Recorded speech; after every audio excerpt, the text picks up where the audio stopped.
सामईन कराम, आप सुन रही हैं एक दिलचस्प कहानी जिसका नाम है कलंदर ज़ात। ये इस सिलसिले की किस्त नंबर 30 है। मुझे उम्मीद है आपको मेरी ये काविश पसंद आ रही होगी। आपने अगर अभी तक मेरा चैनल कहानी घर सब्सक्राइब नहीं किया तो अभी मेरे चैनल को सब्सक्राइब करके बेल नोटिफिकेशन ऑन कर लीजिए ताकि आने वाली हर नई कहानी की इत्तला बर वक्त आप तक पहुंच सके। मैंने बानीता की तरफ देखकर कहा, चलो दिखाओ तफसील क्या है, फिर करते हैं प्लान। प्लान तो मैंने कर लिया है, मजीद तुम बता देना, आओ मैं तुम्हें दिखाती हूँ। ये कहते हुए वो उठ गई तो मैं भी उसके साथ उठ गया। मैं पहली बार उसके कमरे में गया था। कमरे की तरतीब और सजावट देखकर मैं उसकी नफासत का कायल हो गया। वो लैपटॉप खोलकर बेड पर बैठ चुकी थी और मैं उसके साथ बैठकर स्क्रीन पर निगाहें गाड़े हुए था। आश्रम की पूरी तफसील बताने के बाद उसने एक तस्वीर दिखाई जिसमें एक बूढ़ा सफ़ेद रेश मूछें और लंबे बालों और सुर्ख चेहरे वाला दिखाई दिया। उसके गले में मालाएं और पीले रंग की चादर थी। ये पंडित दयाराम है, इस आश्रम को चलाने वाला और मालिक। ये कहकर उसने दूसरी तस्वीर दिखाई, ये प्रकाश बादल उर्फ बजवा है। तीसरी तस्वीर दिखाते हुए बोली, ये दीपिका है। ये कहकर उसने लैपटॉप एक तरफ रखा और बोली, यही तकोन है जिस पर यह आश्रम चल रहा है। ये तीनों बहुत सफाक हैं। और प्लान क्या है तुम्हारा? मैंने उसकी बात काटते हुए पूछा। प्रकाश और दीपिका को उड़ा दिया जाए। ये दोनों आश्रम से बाहर होते हैं ज्यादातर। अंदर का इंतजाम दीपिका के जिम्मे है और बाहर का प्रकाश देखता है। वो संजीदगी से बोली, अब तक क्यों नहीं उड़ा सके इन्हें? ये हत्थे ही नहीं चढ़ते, साफ बात है। ये तीनों इकट्ठे नहीं होते, फोन पर राबता है, एक को मारेंगे तो बाकी अलर्ट हो जाएंगे। फिर अभी तक बराह रास्त तो टकराव नहीं था। अब पता चला कि असले की इस सारी गेम के पीछे इन लोगों का हाथ है। वो रतन बाबा को ट्रैप करना चाह रहे थे। अब तो इन्हें मारने का हक बनता है। उसने कहा तो मैं चंद लम्हे सोचता रहा, फिर मुस्कुराते हुए बोला, तुम ऐसे करो, जाओ किचन में और चाय बनाकर लाओ अपने हाथों से। उठो। तुम्हें चाय चाहिए ना? अभी आ जाती है, उसने हैरत से कहा। मैं तुम्हारे हाथ की पीना चाहता हूँ, लेकिन खुदारा अभी इसमें जहर मत मिलवाना। मैं अभी तुम्हारे बहुत काम आने वाला हूँ, मैंने हंसते हुए कहा। तो वो जेरे लब गाली बकती हुई उठकर चली गई। मैंने लैपटॉप उठाया और दोबारा आश्रम से मुतल्लिक जो फिल्में थीं वो देखी। एक नक्शा था, उसे समझा और फिर नेट खोलकर अपना ईमेल बॉक्स देखा। रोही की तरफ से कुछ नहीं था। मैंने उसे बंद किया तो वो चाय लेकर आ गई। ये लो, इस चाय में खलूस भी शामिल है, हमारे रसोइये का। मुझे पहले ही मालूम था कि तुमसे ढंग का कोई काम नहीं होगा। अब ये चाय तुम पियो, मैंने कहा और उठते हुए बोला, तैयार होकर मेरे कमरे में आ जाना, दयाराम के आश्रम चलें। अभी? उसने हैरत से कहा। हाँ अभी, मैंने कहा और बाहर निकल गया। दोपहर ढल रही थी जब हम जालंधर रोड पर मौजूद आश्रम पे जाने वाली सड़क पर मुड़ गए। हवेली से चलते वक्त मैंने बानीता को प्लान बता दिया और जो ज़रूरी मदद चाहिए थी उसका इजहार भी कर दिया। 2 घंटे के अंदर अंदर सारा इंतज़ाम हो गया था। पक्की सड़क आश्रम के बड़े सारे गेट पर ख़त्म हुई, जहां से दाएं और बाएं सड़कें निकली थीं। सफ़ेद रंग के गेट पर कोई दरवाज़ा नहीं था, उसके ऊपर हिंदी में बड़ा सा ओम लिखा हुआ था। गेट के बाहर पार्किंग थी जिस पर एक बंदा था। बानीता ने गाड़ी पार्किंग में लगाई और फिर उतरकर अंदर की तरफ बढ़ गए। वो खासी बड़ी इमारत थी जिसके कई हिस्से थे। थोड़ा चलने के बाद एक छोटा सा फुआरा था जिसके गिर्द सड़क घूमती थी और वहीं से चारों तरफ छोटी सड़कें जाती थीं। एक तरफ यतीम खाना था, हॉस्टल था लड़कियों का, छोटा सा अस्पताल था, रिहायशी हिस्सा, और फिर दयाराम की असल इमारत थी। हालनुमा कमरे में काफी सारे लोग मौजूद थे जिनमें नौजवान लड़कियां सेवा के लिए फिर रही थीं। दरअसल वो वहां की सिक्योरिटी गार्ड थीं। दरवाजे के साथ ही एक काउंटर था जिस पर दयाराम से मिलने की वजह लिखवाई जाती थी और नंबर अलॉट होता था। तरीका यही था कि लोग यहाँ से ऑडिटोरियम में जाते जहाँ दयाराम का लेक्चर होता था। इस दौरान जिन लोगों को मिलने की इजाज़त होती उन्हें चिट दे दी जाती। वो वहां रुक जाते और अपनी बारी पर दयाराम से मिलते। आश्रम में सिर्फ एक जगह पर सिक्योरिटी गार्ड चेक करते थे, वो भी उस हाल के बाहर। बाकी हर जगह सीसीटीवी कैमरे लगे थे। आश्रम में होने वाली जरा सी हलचल भी कहीं ना कहीं मॉनिटर हो रही थी। हमने सारा जायजा ले लिया तो बानीता इत्मीनान से बोली, क्या ख्याल है, ऑपरेशन हो जाएगा? क्यों नहीं होगा, बस तुम्हारा राब्ता बाहर से होना चाहिए, निकलने का रास्ता हमवार हो। मैंने कहा तो वो मेरी आंखों में देखते हुए बोली, इसकी फिक्र ना करो, वो हो जाएगा, सब तैयार है।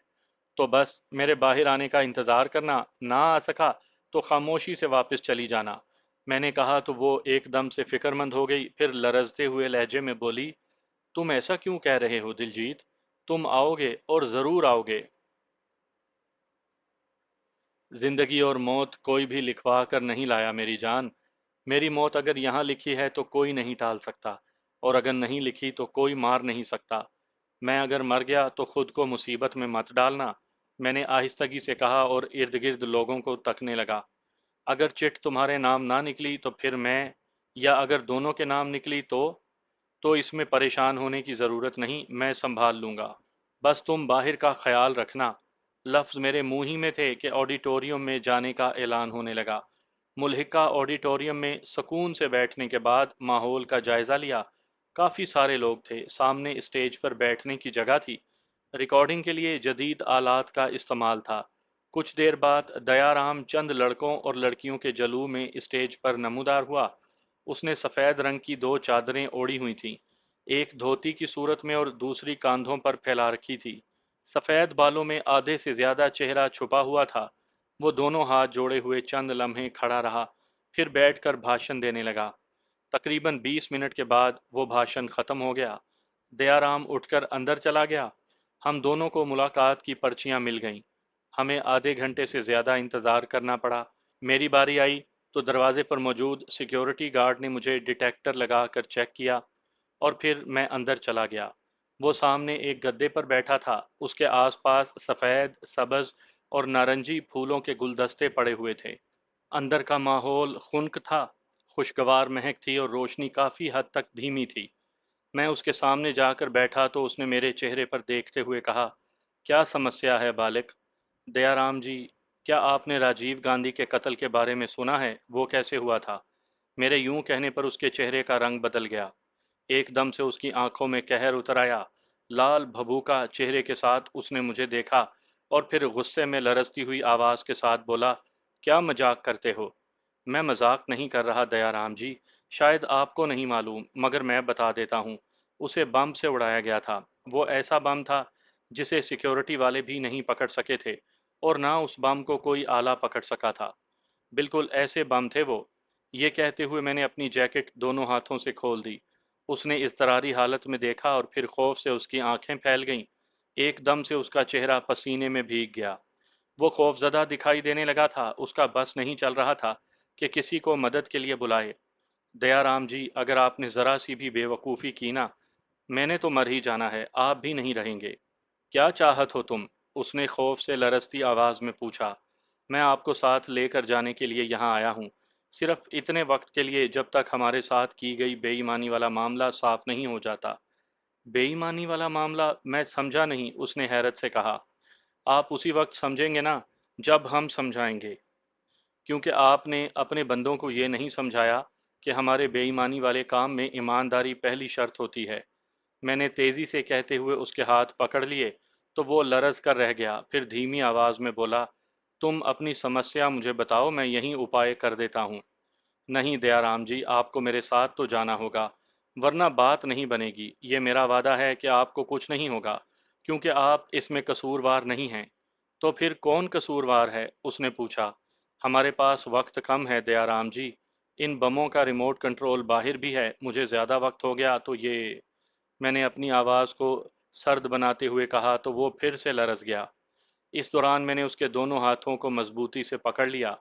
ठीक है, मैं चलता हूँ, उसने कहा तो मैंने उसे सहारा देकर उठा लिया। वो हौले हौले कांप रहा था। मैंने उसका हाथ अपनी गर्दन पर रखा और अपना हाथ उसकी बगल में देकर चल पड़ा।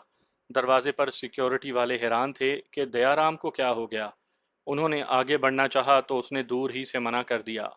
वो आहिस्ता आहिस्ता मेरे साथ चलता चला गया। ये तो हो नहीं सकता था कि खिलाफ मामूल कार्रवाई से वहां हलचल न मचे। आश्रम में एकदम से तेजी आ गई। बानीता ने मुझे देख लिया था और वो फ़ोन के अलावा इशारों से अपने बंदों को हिदायत दे रही थी। हम कमरे से निकलकर हॉल में आए और वहां से बरामदे में। तब तक एक फोर व्हील जीप हमारे सामने आकर रुक गई। दरवाज़ा खुला और मैं दयाराम के साथ उसमें बैठ गया। स्टेयरिंग पर भारी मूंछों वाला एक शख्स बैठा था। हमारे बैठते ही उसने गाड़ी बढ़ा दी। आश्रम में बहुत सारे लोग हमारे पीछे भागे थे। जब तक हम फुवारे के राउंड अबाउट तक आए, उस वक्त तक कई गाड़ियां हमारे ताक़ुब में चल पड़ी थीं। बिलाशुबा उनमें कुछ लोग हमारे थे और कुछ आश्रम वालों के। जैसे ही हम गेट से निकलकर मेन रोड पर आए, तो बानीता ने फ़ोन पर किसी को हिदायत देते हुए कहा, अपने लोगों से कहो गाड़ियां पीछे ले जाएं। उसके चंद मिनटों के बाद कई गाड़ियां पीछे रह गईं। 3 या 4 गाड़ियां थीं जो हमारे ताक़ुब में बढ़ती ही चली आ रही थीं। बानीता ने सनरूफ खोला और गन बाहर निकालकर फायरिंग करना शुरू कर दी। अचानक ही वो गाड़ियां एक दूसरे से टकराते हुए सड़क पर उलट गईं। कुछ ही देर के बाद वो कहीं भी दिखाई न दी। मैंने दयाराम की आंखों पर पट्टी बांधी।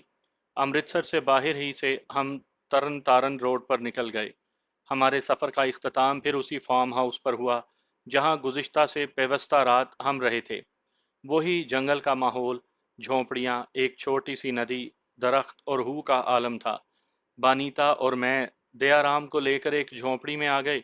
मैंने अपनी जैकेट जीप ही में छोड़ दी थी, इसलिए जब आंखों से पट्टी उतारने पर उसने मुझे बगैर जैकेट देखा, तो उसने सुकून का सांस लिया। इधर बैठें दयाराम जी, इधर। मैंने घास फूस पर एक चादर बिछाते हुए कहा, जो मैं अपने साथ ले आया था। वो बैठ गया तो मैंने उसके हैरत ज़दा सवालिया चेहरे पर देखते हुए कहा, आप परेशान ना हों, आपने हमारी बात मानी, हम आपको कोई जहमत नहीं देंगे। बात क्या है? उसने काफ़ी हद तक एतमाद से कहा तो मैं बोला, बात यह है दयाराम जी, आपके प्रकाश और दीपिका ने हमारे साथ बेईमानी की, वो भी 2 करोड़ की। तीसरा करोड़ अभी हमने देना था। ऐसा क्या किया उन्होंने? उसने हैरत से पूछा। मेरे बॉस की उनसे डील हुई थी कि 10 पंजाबी लड़कियां दुबई पहुंचानी हैं। उसने हामी भर ली, 1 करोड़ उसने ले लिया। दूसरा उसने उस वक्त लिया जब लड़कियां अमृतसर में ले आया और हमारे बंदे के हवाले करने को कहा। तय ये था कि वो दुबई पहुंचाएगा, तीसरा करोड़ उसे वहां मिलेगा। इस पर ना सिर्फ वो लड़कियां वापस ले गए बल्कि 2 करोड़ भी हजम कर गए।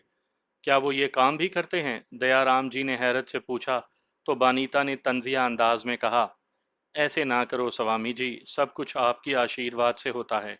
हमने अगर आपसे अच्छा सलूक किया है तो इसका मतलब ये नहीं कि तुम हमें बेवकूफ़ बनाओ। सीधे रहोगे तो हम भी सीधे रहेंगे।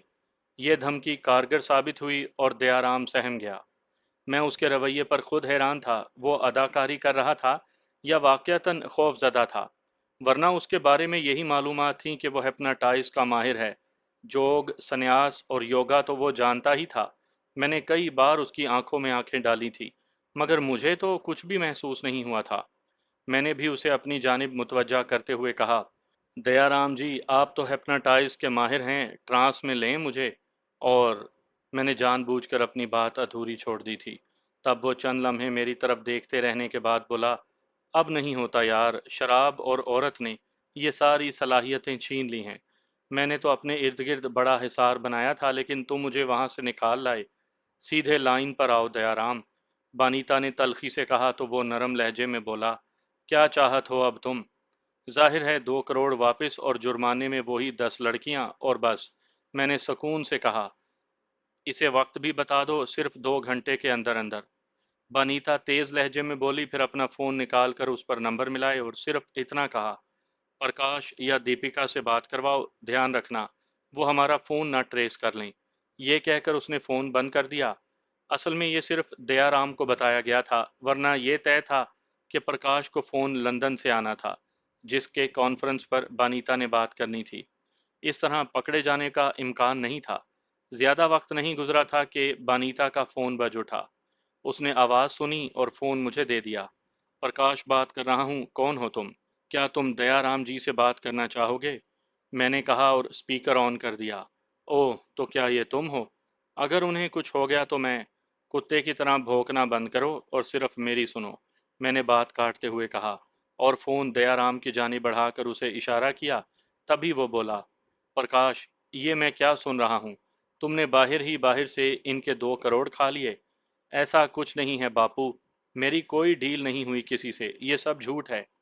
तुम्हें कैसे पता कि ये किसी डील के 2 करोड़ थे? दयाराम ने अचानक कहा। बापू, आखिर किसी डील ही के 2 करोड़ मिलने थे, कोई मुफ्त में थोड़ी देने लगा है। बस तुम मुझे ये बताओ, उन्होंने कोई बदतमीजी तो नहीं की? मैं पूरे अमृतसर में आग लगा दूंगा अगर। मैंने कहा ना, कुत्ते की तरह मत भौंक। मैंने सर्द लहजे में कहा तो वो एकदम से खामोश हो गया। दयाराम ने कहा, इन्होंने मुझे बड़े एहतराम से रखा है। अब तुम सुनो, इनके 2 करोड़ रुपए और 10 लड़कियां पंजाबी वाली वो इनके हवाले करो, सिर्फ 2 घंटों में। बापू, ये आप क्या कह रहे हो? मैं लड़कियां कहाँ से लाऊं? उसने कहा तो मैं बोला, सुन प्रकाश, दयाराम जी से अगर तुम दोबारा मिलना चाहते हो तो जैसा हम कहते हैं वैसा करो, सिर्फ 2 घंटे। मेरे यूं कहने पर वो चंद लम्हे खामोश रहा, फिर हंसते हुए बोला, तो फिर तुम मार ही दो इस बुड्ढे को, अब ये हमारे काम का नहीं रहा। क्या करनी है दौलत इसने, मेरे ख्याल में अब तुम्हें इसे मार ही देना चाहिए। अच्छा हुआ तुम लोग इसे ले गए हो। अब दोबारा मुझे फोन नहीं करना, कुछ नहीं मिलने वाला यहाँ से। प्रकाश, ये तुम कह रहे हो मेरे बारे में? दयाराम ने चौंकते हुए इस तरह हैरत से कहा जैसे उसे बहुत दुख हुआ हो। हाँ हाँ, तुम्हारे बारे में कह रहा हूँ बुड्ढे। मेरे ख्याल में तूने बहुत अय्याशियां कर लीं। अब तुम्हें मर जाना चाहिए, भगवान तुम्हें स्वर्ग दे। ये कहकर उसने फोन बंद कर दिया। लो दयाराम जी, आपका तो अंतिम संस्कार कर दिया उसने। अब बोलो हम क्या करें? मैंने तंजिया अंदाज में कहा तो वो बोला, धीरज रखो और मुझे विचार करने दो।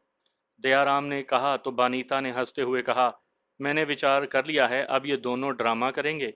लेकिन उन्हें ये नहीं मालूम कि वो आश्रम जो उनकी सल्तनत बना हुआ था, उसमें पुलिस और खुफिया के लोग भी जा सकते हैं। हॉस्टल में मौजूद लड़कियां जिनकी ताज़ा खपत मालीर कोटला से आई है, वो अभी तक वहीं मौजूद है। 2 घंटों में से 5 मिनट गुजर चुके हैं महाराज।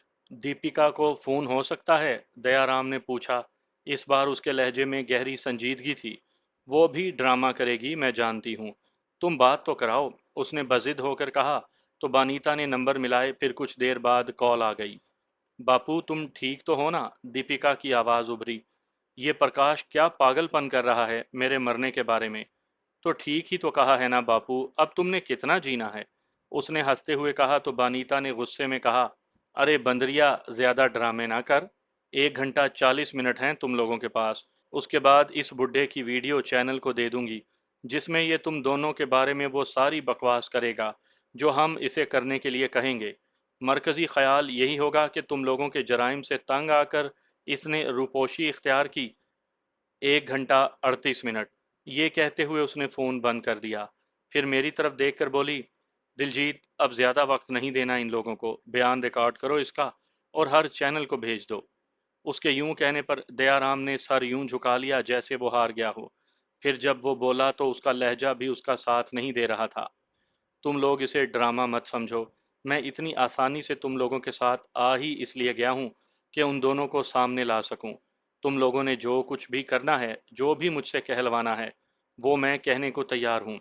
अब उन लोगों से मुझे अपना आश्रम शुद्ध चाहिए। वो तो हमने करना ही है दयाराम जी, अब आप आराम करो। थोड़ी देर के बाद तुम्हें तकलीफ देते हैं, बानीता ने कहा और अपना सेल फोन लेकर बाहर निकल गई। जाते जाते वो मुझे भी बाहर आने का इशारा कर गई। मैंने चंद लम्हे यूं ही इंतजार किया और उसके पीछे झोंपड़ी से बाहर आ गया। वो मुझे देखते ही सरगोशी में बोली, क्या ख्याल है, ड्रामा है या हकीकत? क्या वो लोग इस दयाराम से जान छुड़ाना चाहते हैं? कुछ भी है, मकसद तो प्रकाश और दीपिका को खत्म करना है, तो वो हो जाते हैं, मैंने तहम्मुल से कहा। वो कैसे? बानीता परेशानी में बोली। देखो, अपने किसी बंदे से कहो कि वो पुलिस अफसरान और मुख्तलिफ चैनल में दयाराम की रूपोशी की इत्तला दे दें। आश्रम में हलचल तो पहले ही मची हुई होगी, वो किसी को निकलने नहीं देंगे। वो दोनों बाहर ही होंगे। उनमें शक का जहर तो आ गया। दयाराम उन्हें कैसे वापस आश्रम में आने देगा? फिर हम उन्हें तलाश कर लेंगे, मैंने कहा तो वो मुंह बनाते हुए बोली, नहीं, वो तो हाथ ना आए अब। उन्हें उनके बिलों से निकालना है, फिर इसी बाप से उनके ठिकाने पूछ निकाल लेते हैं उन्हें, मैंने कहा तो वो बोली, चलो अभी कुछ देर इंतजार करो। उसने कहा और जीप से थैला उठा कर ले आई। उसमें से टिन पैक सोडा निकाला, एक मुझे दिया, एक खुद लेकर तीसरा निकाल कर झोंपड़ी में लेकर चल पड़ी। दयाराम एक तरफ टिकटिकी लगाए सोच रहा था। हमारी आहट पाकर वो सीधा होकर बैठ गया। दयाराम, यार क्या खोया, क्या पाया तुमने यार? मैंने उसके पहलू में बैठते हुए कहा। सब खो दिया मैंने। सब इस वक्त मेरे कुछ काम भी नहीं आ रहा। लेकिन एक कोशिश अब भी की जा सकती है। वो क्या? बनीता ने पूछा। अगर एक बंदे को फोन हो जाए तो वो इन दोनों को मिनटों में काबू कर सकता है। उसे इन दोनों के बारे में सब इल्म है। दयाराम ने काफी हद तक एतमाद से कहा। कौन है वो, नंबर बताओ उसका, बानीता ने पूछा। एक नंबर ही तो मेरे पास नहीं है, अगर तुम किसी तरह आश्रम के महिला हॉस्टल का नंबर ले लो तो बात बन सकती है। दयाराम ने कहा, वो है नंबर मेरे पास। तो फिर मिलाओ, मैं बात करता हूँ, उसने कहा। तो बानीता ने नंबर मिलाने के बजाय लंदन ही में मिलाया। मेरे जहन में था कि मुमकिन है कि वो लाशऊरी तौर पर गलती कर जाए, लेकिन ऐसा नहीं हुआ। कुछ देर बाद महिला हॉस्टल में राब्ता हो गया।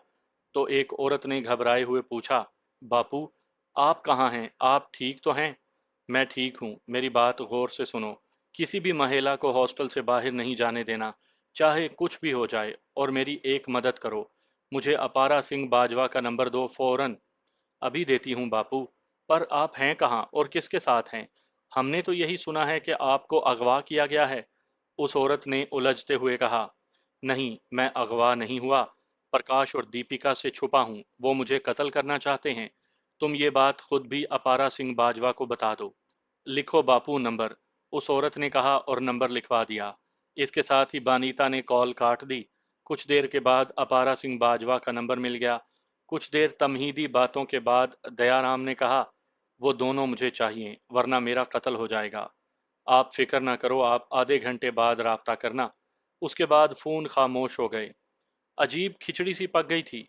हमने सोचा कुछ और था, लेकिन अंदर से मामला ही कुछ और निकला था। हम दोनों खुली फिजा में आकर बैठ गए और इस मामले के मुख्तलिफ पहलुओं पर बात करते रहे। बनीता ने सारी सूरत हाल हवेली बता दी। एक घंटा गुजरने के बाद हम झोंपड़ी में गए। दयाराम बहुत अफसुर्दा बैठा था। बानीता ने बाजवा को फोन मिलाया। तब दूसरी तरफ से पुरजोश अंदाज में कहा गया, दयाराम जी, वो दोनों मेरे पास हैं, क्या हुक्म है इन दोनों के लिए? मुझे यकीन था कि एक तुम ही हो जो उन्हें काबू कर सकते हो, वरना इन हालात में वो किसी पर भरोसा नहीं करने वाले।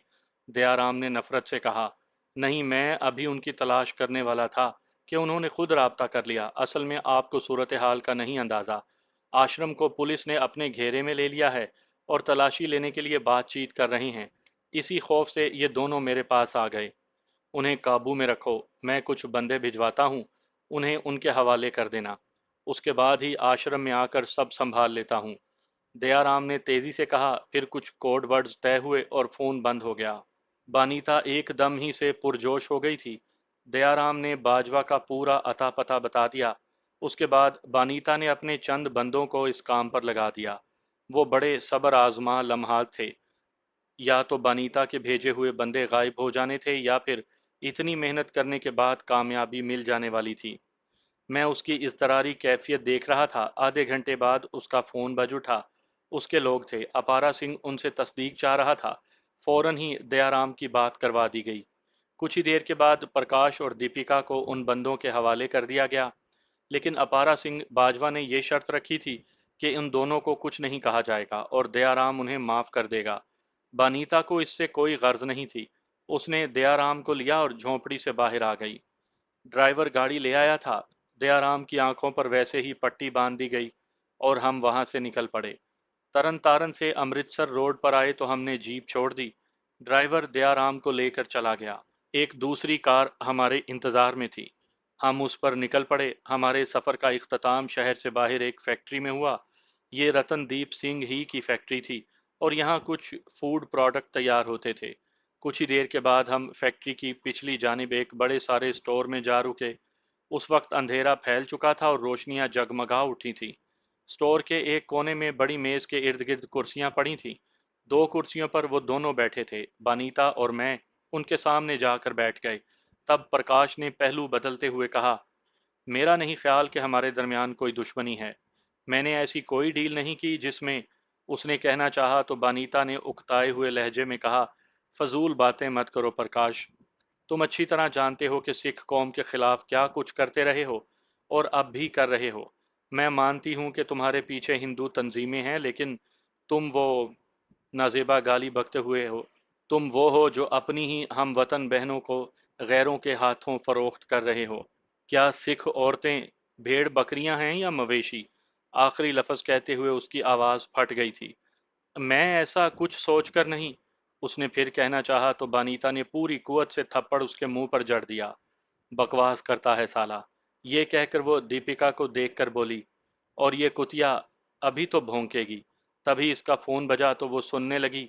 फिर चंद लम्हों के बाद ही उसने कुछ फासले पर खड़े एक गार्ड से कहा, एक टीवी ला इधर जल्दी। ये कहकर वो खामोश हो गई। कुछ ही देर के बाद एक टीवी लाया गया। उसका कनेक्शन लगाया तो कई चैनल आने लगे। वो एक पर रुक गई जहां दयाराम प्रेस को अपना बयान दे रहा था।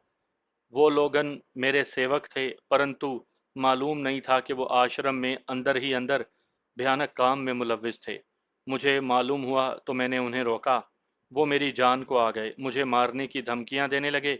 उन्होंने मुझे यहाँ यरगमाल बना लिया।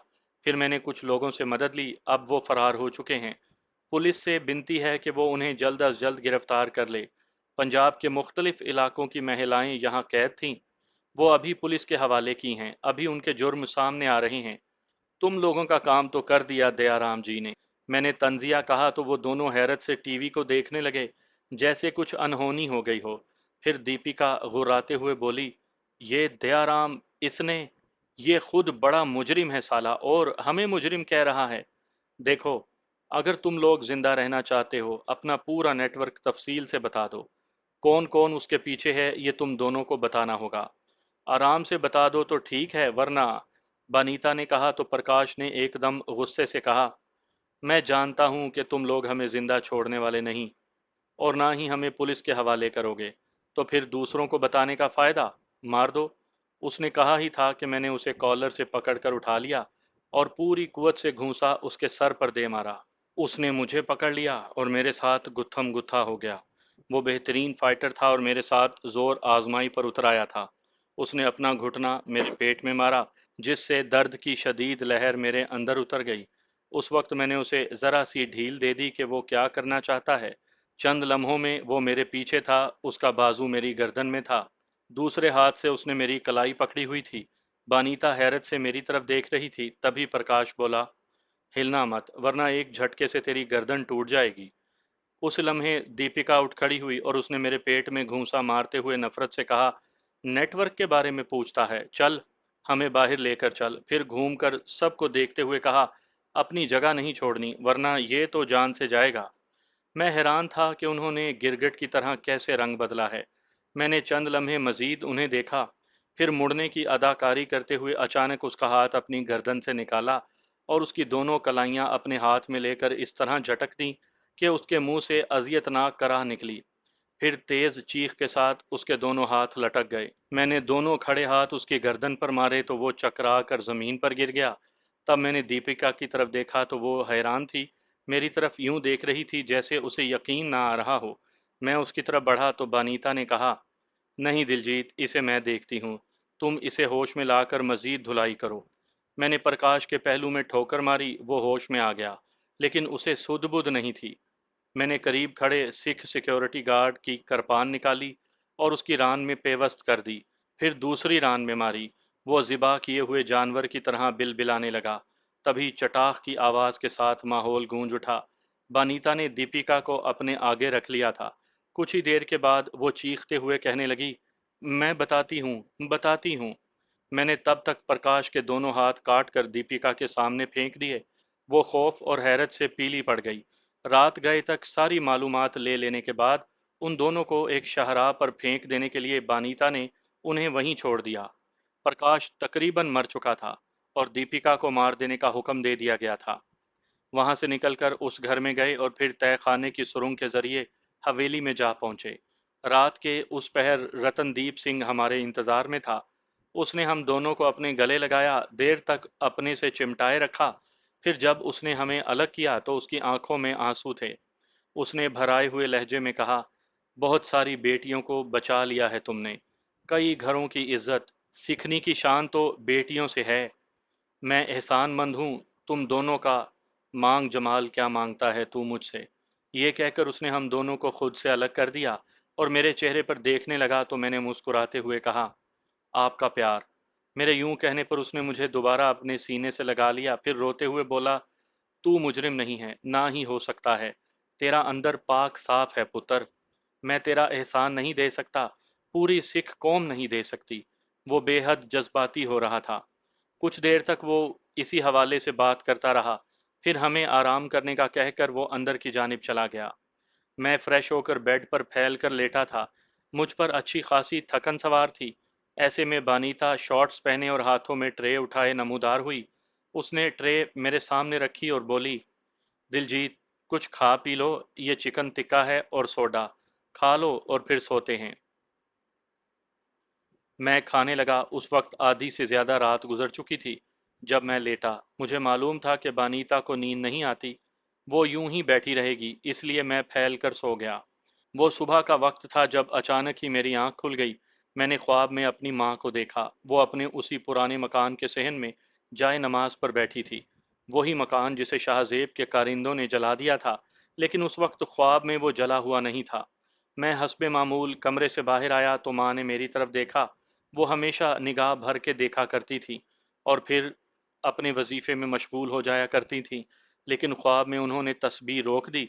फिर मेरी तरफ निगाह भर के देखते हुए कहा, कहाँ था तू? मुझे दिखाई क्यों नहीं दे रहा था तू? अम्मा, मैं यहीं कमरे में सोया हुआ था, मैंने हैरत से कहा। लेकिन मेरी निगाहों से तो ओझल था।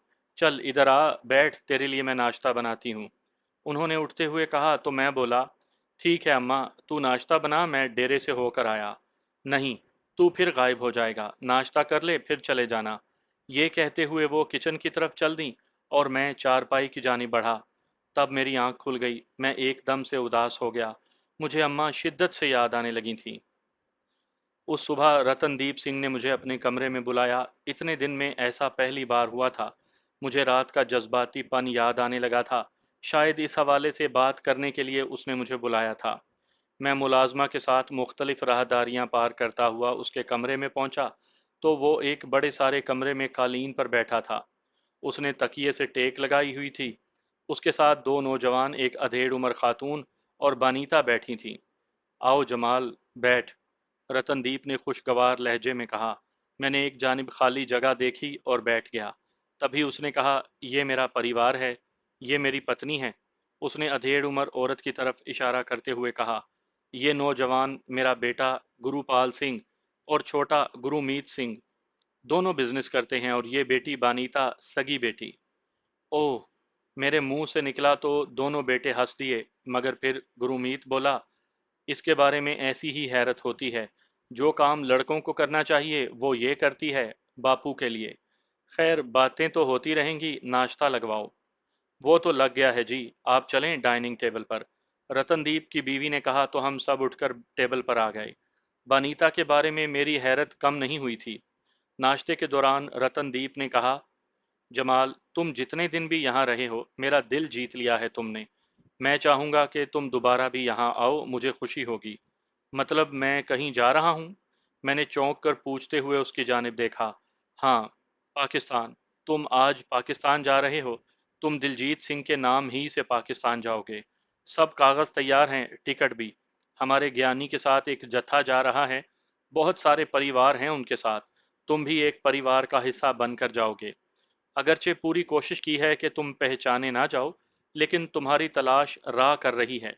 रब से बिनती है कि तुम खैरियत से पहुंच जाओ। आखिरी लफ्ज कहते हुए रतनदीप के लहजे में यास उतर आई। आवाज भरा गई, माहौल बोझल हो गया। उसके बाद हमारे दरमियान कोई बात ना हुई, जबकि मेरे मन में अजीब सी उथल पुथल होने लगी। 10 बजे के बाद मैं हवेली से रुखसत हुआ। सब ने ड्राइंग रूम से मुझे रुखसत किया, जबकि बानीता मेरे साथ सुरुंग में चलती गई। जिस वक्त हम सुरुंग से निकलकर कमरे में आए, जो स्टोर टाइप था, उसने मेरे सीने पर अपनी हथेली रखी और जोर से दबाते हुए मुझे दीवार के साथ लगा दिया। फिर मेरी आंखों में आंखें डालकर बोली, दिलजीत, तुम ना जाने किस मिट्टी के बने हुए हो, वरना मेरे कुर्ब के लिए कितना खून बहा है, ये मैं ही जानती हूँ। मैं कलो पतरा तो नहीं, लेकिन मैंने लोगों को अपने लिए लड़ते देखा है। ना जाने कितने लोग अब भी मेरी चाहत के तलबगार हैं। मैं तुम्हारे इतने करीब रही, मगर तुमने अपनी नीयत खराब नहीं की। इसे मैंने अपनी हद तक ख्याल किया कि तुमने मुझे इस काबिल नहीं समझा। ये मेरे औरतपन की तजलील है। लेकिन जी नहीं चाहता कि तुम्हारे रवैये को मनफी ख्याल करूं। पूछ सकती हूं कि ऐसा क्यों है? मैं बता भी दूं तो तुझे समझ नहीं आएगी, मैंने पुरसकून लहजे में कहा। तो वो मेरी जानिब देखती रही, फिर बोली, लेकिन मैं इतना जानती हूँ कि तूने मेरा दिल जीत लिया है। तुम फाते की हैसियत से अपने देश जा रहे हो। याद रखना, मैं तुम्हारा इंतज़ार करूंगी, मगर मैं कोई वादा नहीं करता। मैंने जज्बात से आरी लहजे में कहा और नरमी से उसका हाथ अपने सीने से हटाना चाहा। वो बेहद जज्बाती हो गई थी। अपना चेहरा मेरे करीब ले आई, इतना करीब कि उसकी सांसें मैं अपने चेहरे पर महसूस करने लगा। उसके थरथराते हुए होंठ मेरी आंखों के सामने थे। शायद वो उनकी गर्मी का लम्स मेरे होंठों में उतार देना चाहती थी। मैं साकित रहा। वो चंद लम्हे मुझ पर झुकी रही, फिर अपने होंठों की गर्माहट समेट कर तिश्ना लबी से ही मेरे सामने से हट गई। गुड बाय दिलजीत, ये कहते हुए वो पलटी और सुरंग में वापस चली गई। मैं चंद लम्हे यूं ही खड़ा रहा, फिर एक तवील सांस लेकर उस कमरे से निकलता गया। उस घर में मुझे किसी ने नहीं रोका। जैसे ही मैं मेन दरवाजे से बाहर आया, एक नीली पगड़ी वाला नौजवान बाइक लिए खड़ा था।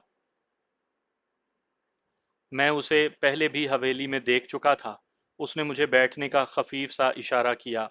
मैं उसके पीछे बैठा तो वो चल दिया। पूरे रास्ते में वो एक लफ्ज़ भी नहीं बोला, बल्कि गलियों और बाजारों में से घूमता हुआ एक पोश घर के सामने आन रुका। बाइक बंद करके वो मुझे अपने साथ अंदर ले गया। ड्राइंग रूम में 5 अफराद मौजूद थे, दो बूढ़े मियाँ बीवी, दो जवान जिनमें से एक शादीशुदा था, उसकी बीवी। आप इनसे अच्छी तरह तारुफ कर लें, आप इनके बेटे हो, छोटे। नीली पगड़ी वाले ने कहा तो मैंने फतह बुलाई और उनके करीब बैठ गया। वो नौजवान चला गया और हम बातें करने लगे। बाबा सिंह बहुत जीदार किस्म का बंदा था, जबकि बीबी उससे कहीं बहादुर। ज़रूरत मुझे उनकी फ़क़्त यही थी कि अगर कोई मसला बन जाए और मुझे अपना ख़ानदान ज़ाहिर करना पड़े तो मैं कर दूं, वरना वापसी पर उनसे पूछताछ होती है या नहीं, मैं ये नहीं जानता था। 12 बजे के करीब हम अटारी स्टेशन पहुंच गए। ट्रेन वहीं से निकलनी थी और कागजात की जांच पड़ताल वहीं पर होनी थी। जत्थेदारों की बस आई थी और हमें लेकर स्टेशन पहुंची थी। अटारी स्टेशन पर लोहे का तवील जंगला था। मुसाफिरों के कागजात के लिए काफ़ी केबिन बने हुए थे, जिनमें लोग कतार बनाकर अपनी बारी का इंतज़ार कर रहे थे। जैसे पान खाने वाले को दूर ही से पनवाड़ी की दुकान के बारे में मालूम हो जाता है, बिल्कुल ऐसे ही सिक्योरिटी के लोगों के बारे में मुझे मालूम होने लगा। बेतहाशा सिक्योरिटी थी। ना जाने किस किस इदारे के लोग वहां पर होंगे। एक केबिन की लाइन में हम लग गए। ये बहुत सब्र आजमा और रिस्क वाला मरहला था। अगर मेरे कागजात पर शक भी हो जाता कि वो जाली हैं, तो मुझे वहां यूं दबोच लिया जाना था जैसे बिल्ली किसी चूहे को अपने पंजे में ले लेती है। ये ऐसा मौका था जब मैं अपने साथ कोई हथियार नहीं रख पाया था। गुजरते हुए वक्त के साथ मैं कतार में खड़ा रहा और फिर वक्फे वक्फे से आगे से रखता रहा। बाबा सिंह, भाई सिंह मुझसे आगे थे। बीबी कौर और भाभी कौर एक दूसरे केबिन की कतार में लगी खड़ी थी। हमारे इर्द गिर्द सिर्फ पुलिस वाले वर्दी में थे, बाकी खुफिया वाले सादा लिबास में फिर रहे थे। मैंने सुना था कि वो ट्रेन का ज़रा ज़रा सा हिस्सा भी देखते हैं, हर डब्बे में कुत्तों को फिराते हैं और बड़ी तसल्ली के बाद ट्रेन की बोगियों को क्लियरेंस देते हैं। मुझसे आगे चंद लोग ही रह गए थे। मेरा दिल तेजी से धड़कने लगा। उस वक्त मुझे यूं लग रहा था जैसे गिद्ध किसी के मर जाने का इंतजार कर रहे हों। खुफिया वाले गिद्धों की तरह मेरे इर्द गिर्द फिर रहे थे। हल्का सा शक मुझे जेल की तारीक कोठड़ी में फेंक सकता था। बाबा सिंह के कागजात जब क्लियर हो गए तो एकदम मेरे अंदर सनसनी दौड़ गई। भाई सिंह अपने कागजात दिखा रहा था। मेरे साथ उनका पूरा खानदान भी डूब सकता था। ये सोच आते ही मैंने खुद पर काबू पाया और फिर नॉर्मल हो गया। भाई सिंह के कागजात ओके हो गए तो मैंने अपनी कागजात उसके सामने रख दिए। मेरे सामने सिख नौजवान था। उसने कागजात को देखा, उन्हें पढ़ा, फिर कुछ देर देखते रहने के बाद पहला सवाल किया कि मुझसे पहले मेरा बाप और भाई गया है। मैंने असबात में जवाब दिया तो उसने कागजात ओके कर दिए। जिस किसी ने भी मेरे बारे में सोचा था, बहुत खूब सोचा था। उसने इंसानी नफ्सियात का फ़ायदा उठाया था। एक ही ख़ानदान के अगर दो बंदों के कागजात ओके हों, तो तीसरे के क्यों नहीं। मैं अपनी दस्तावेजात समेट कर कतार से बाहर निकल आया। उस वक्त मेरे हलक से इत्मीनान की तवील सांस बरामद हुई कि मुझे अपना सांस सीने ही में दबाना पड़ा। मेरे बदन में सनसनी की लहर दौड़ गई।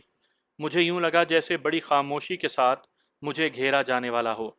अटारी स्टेशन के प्लेटफॉर्म पर बहुत सारे लोगों का एक जत्था चला आ रहा था। उनमें पुलिस वाले भी थे और खुफिया वाले भी। वो तेजी से चलते आ रहे थे। मेरी निगाह उन बंदों पर टिक गई जो बिल्कुल उनके दरमियान में बढ़ते आ रहे थे।